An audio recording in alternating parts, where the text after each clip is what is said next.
poor woman tried to pay for one slice of bread, the single dad CEO said, "Sit down, eat first." The late afternoon sun slanted across the quiet street, casting golden streaks through the windows of a small sandwich shop nestled in a sleepy neighborhood. The shop was modest, just a few wooden tables, the faint scent of fresh-baked bread in the air, and the low hum of a radio playing something old and soft. The door creaked open, letting in a gust of chilly wind and a slender young woman with blonde hair tied in a neat bun, her shoulders drawn tight against the November cold. She held the hand of a 5-year-old girl with bright eyes and rosy cheeks, bundled in a second-hand coat, wearing a pink dress that fluttered just below her knees. The girl looked up at her mother with quiet trust, though her small stomach had been growling since morning. Elara's eyes scanned the shop nervously. A few patrons looked up, then back to their meals. She guided her daughter, Mila, to the counter and stared at the chalkboard menu. "Hi," she said softly, barely above the hum of jazz music overhead. Could I just get one slice of bread, please?" The man behind the counter hesitated. "We don't sell slices, ma'am, just full sandwiches." Her fingers trembled as she reached into her coat pocket and pulled out a few worn coins, some nickels, a quarter, a couple of pennies. She counted them out quietly. "I only have 87 cents, she said, cheeks flushed. "It's all I have today." Mila tugged at her sleeve, her eyes drawn to the tray of warm rolls behind the glass. Elara gave her a small smile and brushed a strand of hair from her forehead. Her own stomach was empty, but that wasn't new. She had grown used to the hollow feeling. The shopkeeper looked apologetic. "I'm sorry, I really am, but I can't sell a slice. It's just not how we—" "Sit down, eat first." The voice came from the corner of the shop, calm, steady, firm. Elara turned. A man sat alone at a table by the window with a half-eaten sandwich and a bowl of soup. His dark gray suit looked slightly rumpled, his tie loosened. His hair was tousled, as if he'd run his hand through it one too many times. His face was kind, with steady eyes, not flashy or loud but grounded, someone who carried quiet strength. "Please," he said again, more gently this time. "You and your daughter. Sit, eat." Elara hesitated. Her pride told her to decline. But then she looked down at Mila, who for the first time in days was smiling. A small, radiant smile that reached her eyes. Elara nodded. The man gestured toward his table. She guided Mila over, carefully settling her into the chair across from him. The shopkeeper, relieved, quickly brought a plate of warm bread, butter, and 2 bowls of soup. "Thank you," Elara whispered as she sat. Mila swung her legs in excitement. The man extended a hand. "Callum," he said. "Elara," she replied, her fingers still cold as she shook his hand. "And this is Mila?" he asked, looking at the little girl kindly. "Yes, she's 5. Mila grinned. "I like pink, and soup." Callum chuckled. "Excellent choices." Elara watched as Mila eagerly dipped her bread into the soup and took a huge bite, her eyes fluttering shut in bliss. A wave of emotion rose in Elara's chest, relief, gratitude, and something deeper. Her eyes welled, and she quickly turned her head, pretending to rub something from her cheek. Callum didn't speak. He simply returned to his sandwich as if this were all ordinary. But there was something in his gaze, gentle, observant, like he understood without needing to ask. Outside, the sun slipped beneath the horizon. Inside, at a table near the window, a stranger's simple gesture fed 2 empty stomachs and began to warm a heart that had almost forgotten what it felt like to be seen. Callum waved over the server quietly and asked for another bowl of hot soup and a sandwich, this time with extra cheese for Mila. The little girl had already finished half of her bowl, the warmth slowly returning color to her cheeks. Elara sat upright, her posture still hesitant, as if she were waiting for someone to tap her on the shoulder and tell her this moment wasn't meant for her. "Do you live nearby?" Callum asked gently, his voice low, almost conversational. Elara hesitated. Then she nodded slowly. "A few blocks down. We're staying at the Old Harbor Motel, just until I can find something more stable." He didn't interrupt or ask for more details, just nodded. The new bowl of soup arrived, steaming, with a soft roll on the side. Callum pushed it toward her. "You don't have to," she began. "I know," he replied. She gave him a small, grateful smile and picked up the spoon. "I lost my job 3 months ago," she said, almost in a whisper, as though saying it too loudly might make it more real. "I used to work as a quality tech at a food production facility, but the company downsized. Since then, I've applied everywhere I could: supermarkets, warehouses, office cleaning, but nothing yet. And rent at a real apartment." She trailed off. Callum's face didn't change, but his eyes held a quiet sympathy, steady and kind. He didn't flinch, didn't offer pity, just listened. Elara went on, her words slowly finding rhythm. "I sold most of what I had, jewelry my mom gave me, my old laptop, even Mila's toys, just to make it through the weeks. I didn't tell her why we had to move. I just told her we were going on a little adventure." At that, Mila looked up from her bowl.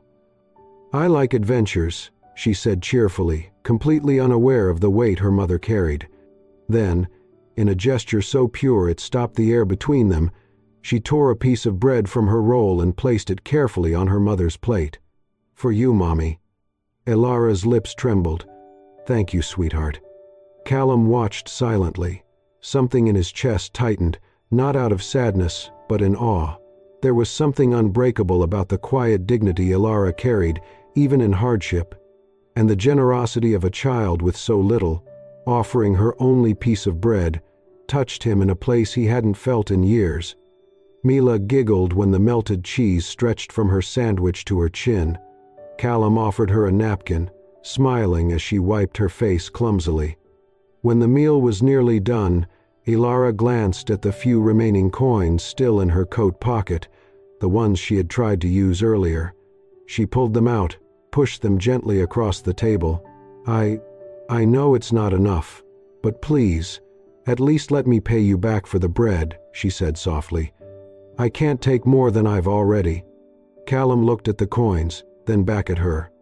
With one smooth motion, he pushed the coins back across the table and said with calm certainty, "I do not take money from people who know how to share, even if it's just a piece of bread." Elara blinked, her throat tightened. She didn't know what to say. No one had said anything like that to her in so long, not without judgment, not without agenda. It wasn't just the food or the warmth of the soup, it was the respect in his voice. The quiet way he made her feel seen, not pitied. She nodded, unable to form words, and tucked the coins back into her pocket. Across from her, Mila was humming softly, swinging her feet, full and content. For the first time in many months, Elara felt something stir in her chest.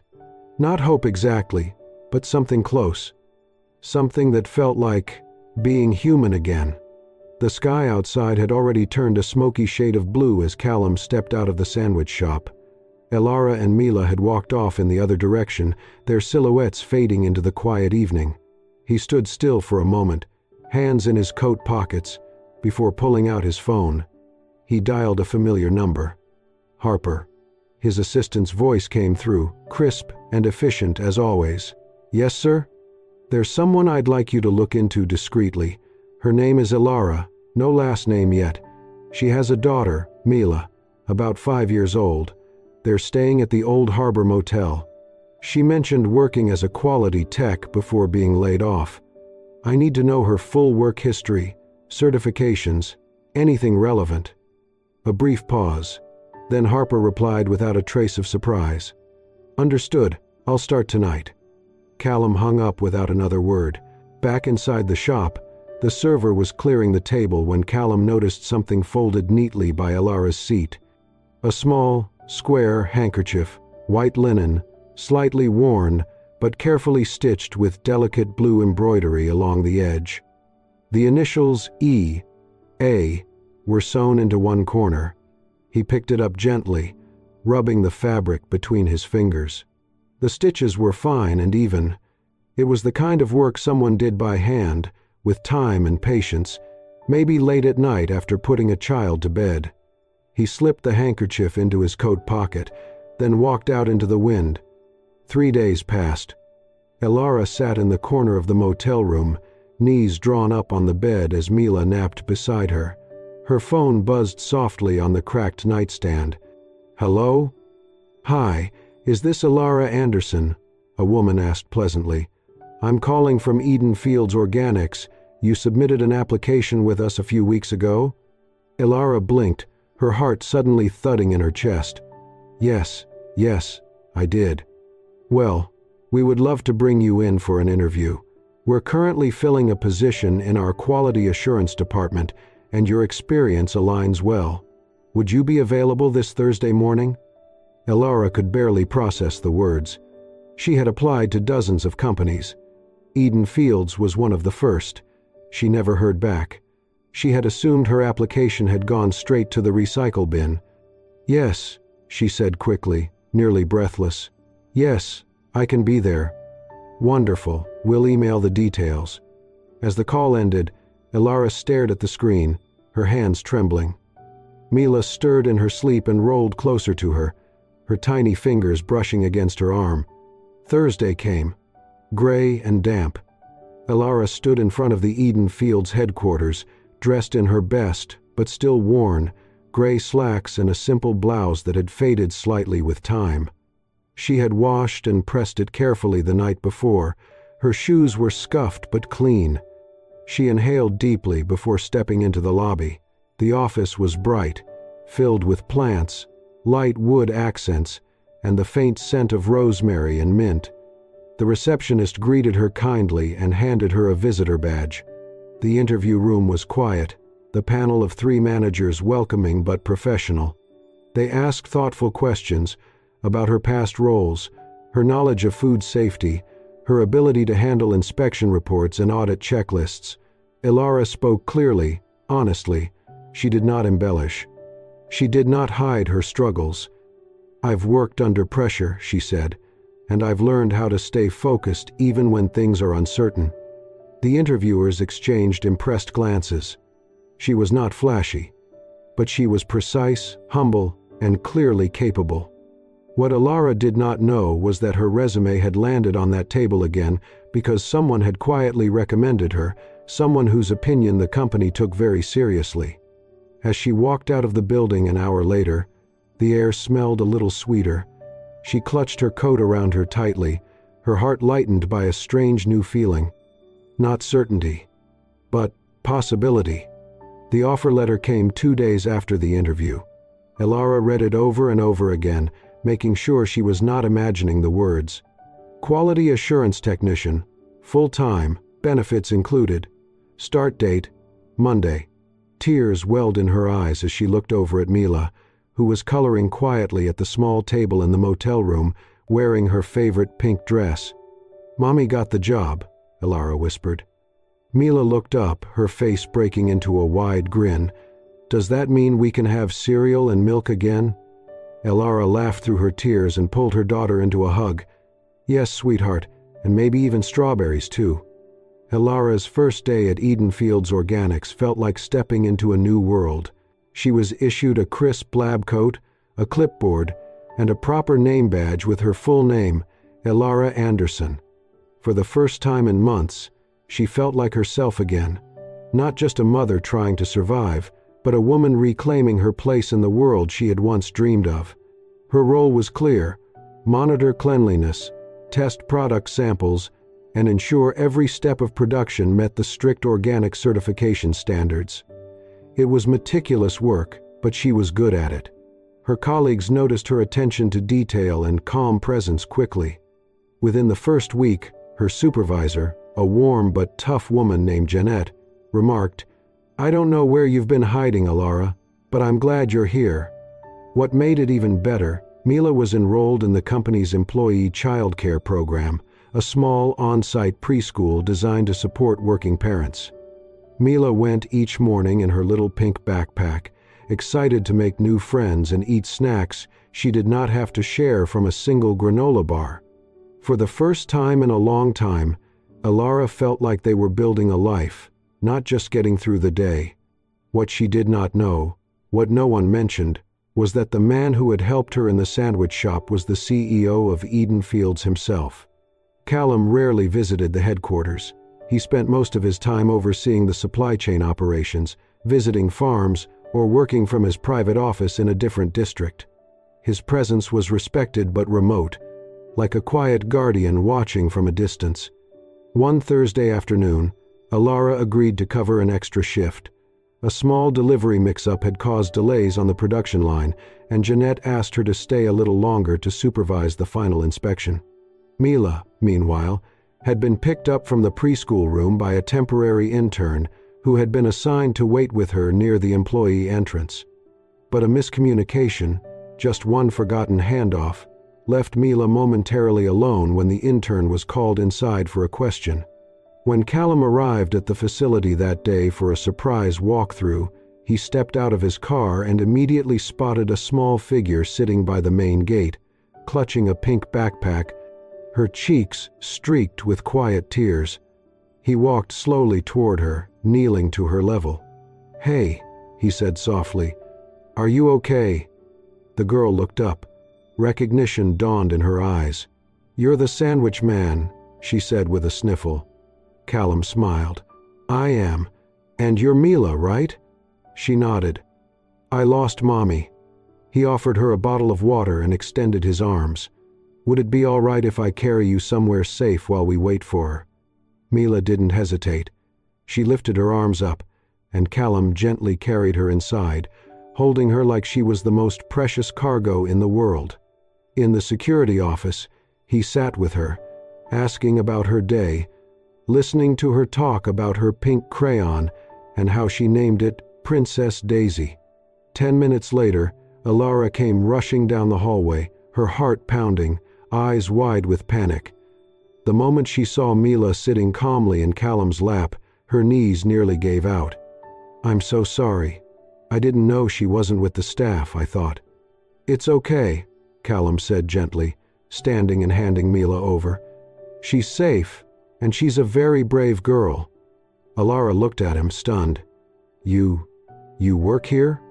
His smile was modest. "In a way." She held Mila tightly, overwhelmed by relief and a strange emotion she could not name, something between gratitude and the sudden awareness that this man had appeared in her life twice, both times when she needed someone the most. The days at 𝐒𝐮𝐸𝐻𝐸𝐸 Fields grew longer as the holiday season approached, and with them came a quiet but noticeable shift in how Ilara and Callum crossed paths. It began with brief exchanges during staff appreciation events, company lunches, harvest celebrations, small town hall meetings. Each time, Callum would greet her with the same calm warmth he had shown in the sandwich shop, always giving her the space to speak first, never making her feel small. At first, Ilara thought he was just being kind the way he had always been, but then she started to notice the little things. A new set of coloring books and crayons appeared in Mila's cubby at preschool, wrapped simply in brown paper. Another day, there was a small cup of strawberry yogurt, Mila's favorite, left with her name written in careful handwriting. No sender, no notes. Ilara asked the teachers, but no one had seen who left them. Mila, of course, had no doubts.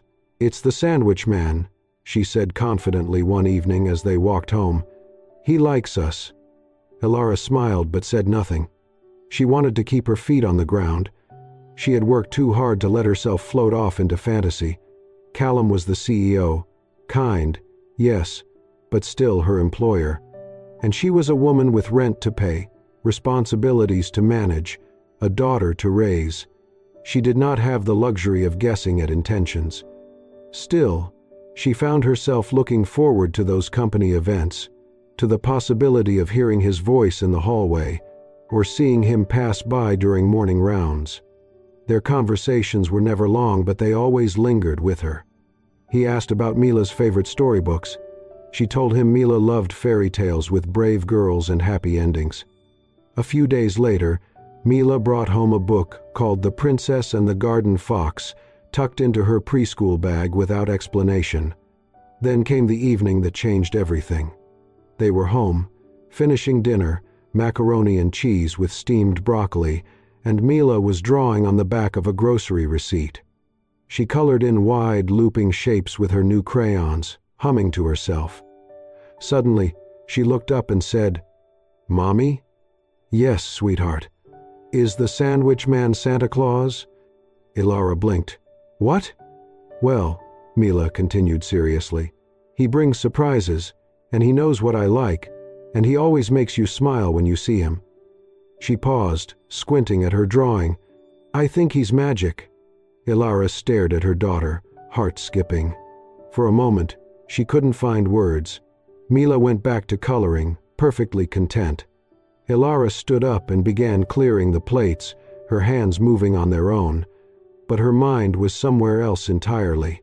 She thought about Callum's quiet presence, the way he listened without rushing to fix, the way he looked at Mila, not with charity, but with genuine care, the way he looked at her, not with pity, but with respect. She thought about the way her heart beat faster when she heard his voice, the way her cheeks warmed when their eyes met across the room. And just like that, she realized something she had tried hard not to see. Her heart was stirring again, not out of desperation, not out of need, but because something real was quietly growing in the spaces between their shared silences. And that realization terrified her more than anything had in a very long time. It was a rainy Tuesday afternoon when Ilara's world tilted slightly, just enough to crack something open. She was walking through the hallway outside the employee break room, holding a stack of freshly printed quality reports, when she overheard two junior staff chatting near the vending machine. She wasn't trying to eavesdrop, but their voices carried, casual and oblivious. "I heard it straight from Jeanette," one of them said. "She said Ilara got the job because the CEO personally flagged her resume." "No way," the other replied. "He barely gets involved in hiring. She must have really made an impression." Ilara stopped mid-step, her fingers tightened on the papers. She turned and walked away before they could see her. The rest of the day passed in a haze. She moved through her inspections on autopilot, nodding when spoken to, answering questions with half her mind elsewhere. That evening, she sat in their small kitchen, staring at the dinner she had cooked but couldn't bring herself to eat. So it had not been her qualifications. It had not been her hard-won experience, her careful interview answers, her persistence. It had been him. Callum. She felt a slow burn rise in her chest. Not ungratefulness, never that, but something more tangled.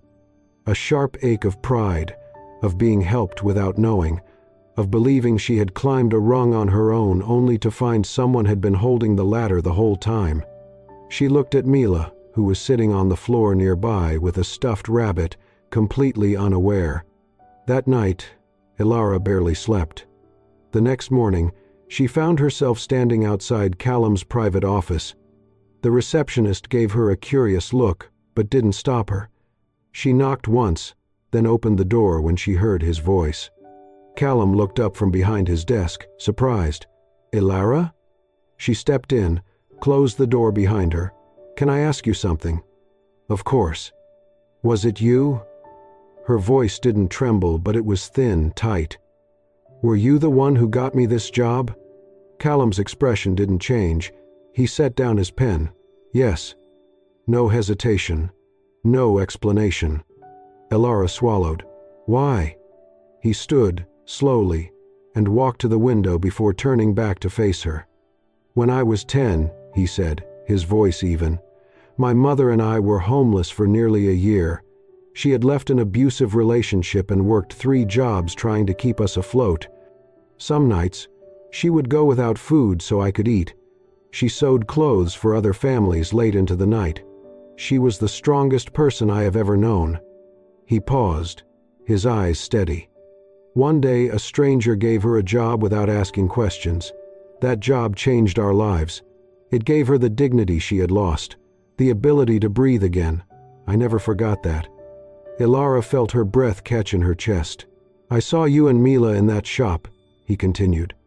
And I saw her, not the same, but similar. I could not look away. So I made sure your resume got where it needed to go. That was all. Ilara stood still, her arms wrapped around herself like she needed to hold something in. I wanted to earn this, she said, almost in a whisper. I needed to believe I could stand on my own. Callum's voice softened. You did earn it. I just moved a piece of paper. You showed up. You convinced them. You do the work. Her lip trembled. I didn't want to feel like someone's project, she said. You are no one's project, Ilara. Silence fell between them. And then, slowly, tears filled her eyes, not from anger, but from the overwhelming weight of being seen, truly seen, and still respected.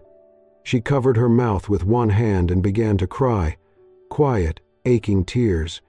Callum took a step forward, but didn't touch her. He just stood close, offering his presence the same way he had that day in the sandwich shop. And in that moment, Ilara realized this man had never tried to rescue her. He had simply refused to let her be invisible. It was a quiet Wednesday afternoon when Mila sat at the tiny table in the corner of her preschool classroom, gripping a pink crayon in one hand and her stuffed rabbit in the other. The teacher, Miss Riley, knelt beside her as Mila leaned in close, whispering something shyly. Can you help me write a letter? She asked, eyes wide. Of course, sweetheart. Who's it for? Mila thought for a second, then smiled. The sandwich man. Miss Riley smiled gently.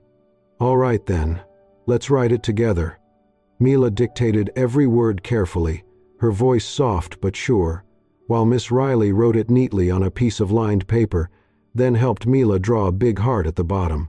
That afternoon, when Ilara came to pick her up, Miss Riley handed her a folded sheet of paper. Mila wrote something today. I thought you might want to see it before she tries to mail it. As Mila skipped ahead down the hallway, Ilara opened the letter. Dear Sandwich Man, thank you for helping my mommy and me have yummy food. You make my mommy smile now. I wish you could be my daddy. Love, Mila. Ilara stopped in her tracks. The hallway suddenly felt too quiet, too still. She folded the letter carefully, holding it to her chest for a moment. Her heart thudded in her ears, loud and confusing. That night, after Mila had fallen asleep curled up in her favorite pink blanket, Ilara sat at the small kitchen table, staring at the note for a long time. The words weren't hers. They came from a child's heart, simple, honest, unfiltered, but somehow they echoed something inside her that she hadn't dared say aloud. The next morning she took the letter with her to work. She waited until mid-morning, when she knew Callum would be in his office. She knocked once and stepped inside without waiting for an answer. He looked up from his laptop, surprised but not unwelcoming. Ilara didn't speak. She crossed the room, slowly, and placed the letter on the edge of his desk. Then she stepped back, clasping her hands in front of her, her face unreadable. Callum looked at her, then down at the page. He unfolded it carefully and read every word. His eyes softened. His expression shifted, quiet, touched, still. When he looked up, his voice was barely above a whisper. If you'll let me, I would be honored to be that for her. Ilara didn't cry this time, but she nodded, and something in the room, something old and cautious, finally let go. The seasons folded gently into one another, and with them came the steady rhythm of a new life. Callum, Ilara, and Mila had grown into a family, not through grand declarations, but through the quiet repetition of ordinary moments that slowly stitched their lives together. They moved into a modest cottage on the edge of town, its backyard just big enough for a vegetable patch and a wooden swing Callum hung from an old oak tree. On weekends, the three of them worked side by side, Mila in her ever-present pink dress, Ilara in gardening gloves, and Callum with his sleeves rolled up, smiling as dirt clung to his hands. Evenings became sacred. They cooked together, laughed, and always made time to eat at the same table. Life still had its challenges, but none of it felt heavy anymore, because none of it was faced alone. Elara blossomed. No longer the uncertain new hire, she had grown into a confident team leader, known for her focus and grace under pressure. Where there was once hesitation in her voice, there was now quiet assurance. She didn't question her place, she had earned it. Then came the 5th anniversary of Eden Fields. The warehouse was transformed into a warm, glowing space with string lights, harvest-themed centerpieces, and music playing under the hum of conversation. Employees from across the company gathered to celebrate. Near the end of the evening, the lights dimmed, and Callum stepped onto the stage. He wore a soft gray sweater and dark jeans. No tie, no flash, just calm, steady presence. "I want to tell you a story," he began. "It happened 5 years ago, before this building existed, before we had warehouses or trucks." The room fell still. "There was a woman," he said, "who came into a sandwich shop with her daughter. She asked for 1 slice of bread, just one. It was all she could afford." Elara's breath caught. "That day, I saw more courage and grace in that woman than I've seen in any boardroom.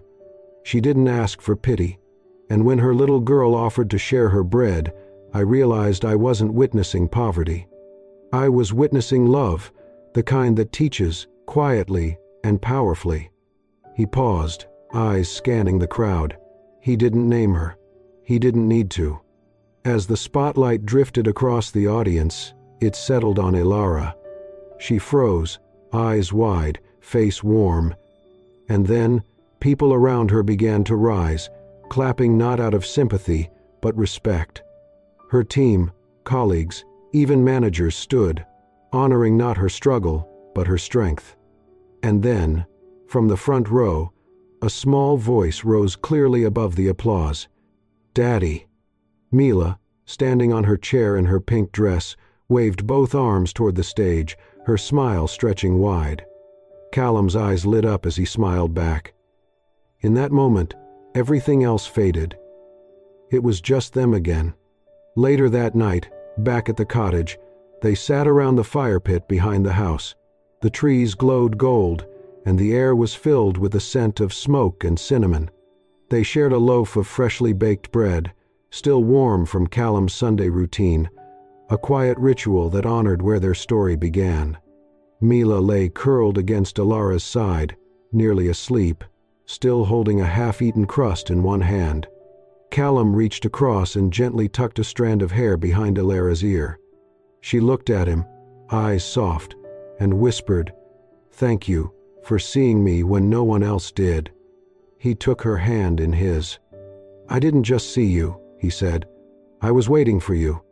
The fire crackled beside them, stars blinked into the night sky, and in that small backyard, a mother, a daughter, and a man who once offered a meal sat quietly, sharing more than just food. A single slice of bread had started it all. Now, they had everything. Thank you for joining us on this heartwarming journey, a story sparked by one small act of kindness and transformed into something lasting.